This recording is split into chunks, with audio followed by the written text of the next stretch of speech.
অনেকেই বলে যে মামুন আর লায়লা থেকে কি শেখার আছে। আমি বলবো মামুন আর লায়লার কাছ থেকে অনেক কিছুই শেখার আছে।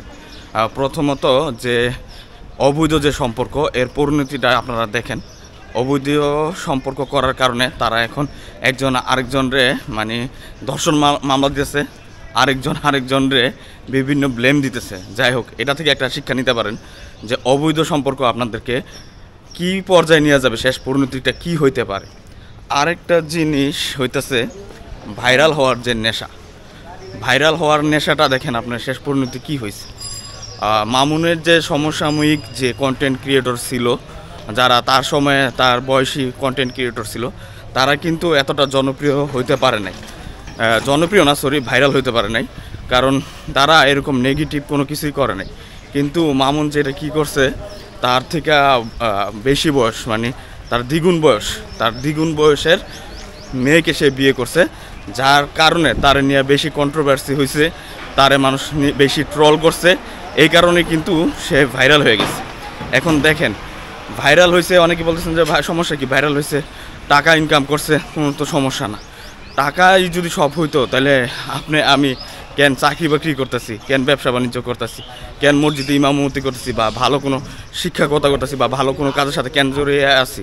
আমরাও তো চাইলে ভিক্ষা করতে পারতাম, কারণ আমাদের থেকে আমার মনে হয় যে ঢাকা শহরে যারা ভিক্ষা করে তারা আমাদের থেকে অনেক বেশি টাকা ইনকাম করে। এখন অনেকেই বলবেন যে ভাই, তা আমরা তো ভাইরাল হইতে চাই, টাকা ইনকাম করতে চাই। ভাই, ভাইরাল কেন হইবেন? আপনি জনপ্রিয় হন। আপনি ভাইরাল না হয়ে জনপ্রিয় হন। আপনি জনপ্রিয় অনেককেই দেখাইতে পারবো। যেমন মোজাহের ভাই, আমাদের ভিডিওতে 1 মিলিয়ন ভিউ হয় না, আর আমি তার কয়েকটা ভিডিওতে দেখলাম যে ভিডিওগুলোতে 1 মিলিয়ন লাইকই হয়। তাহলে আপনি চিন্তা করেন কত পরিমাণ, কি পরিমাণ আপনার সে ভিডিও ভাইরাল হয়। আর আরেকটা জিনিস দেখেন, তার নিয়ে কিন্তু কোনো কন্ট্রোভার্সি হয় না। আরেকটা জিনিস দেখেন, নাদের অন দ্য গো, তারাও অনেকে পছন্দ করে, ট্রাভেল ব্লগ করে বিদায়। তারপর আছে আপনার সালাউদ্দিন সুমন আছে, আবার পেটুক কাপল আছে। তো অনেকেই আছে আপনার যারা খুবই জনপ্রিয়, তাদের নিয়ে কিন্তু এত কন্ট্রোভার্সি হয় না। তা আপনি তাদের মতো হন। এখন আপনি দেখেন মামুন আর যে লায়লা, এদের পরিণতি কী হয়েছে। আমাদের এলাকার যে কুকুর আছে না, কুকুরও সম্মান আছে, মান সম্মান আছে, হ্যাঁ, এদেরও মানুষ ভালোবাসে, কিন্তু তাদের কিন্তু এই মান সম্মানটা নাই। এখন আপনারা অনেকে বলবেন যে তাইলে তাদেরকে মানুষ দেখলে ছবি তুলে কেন?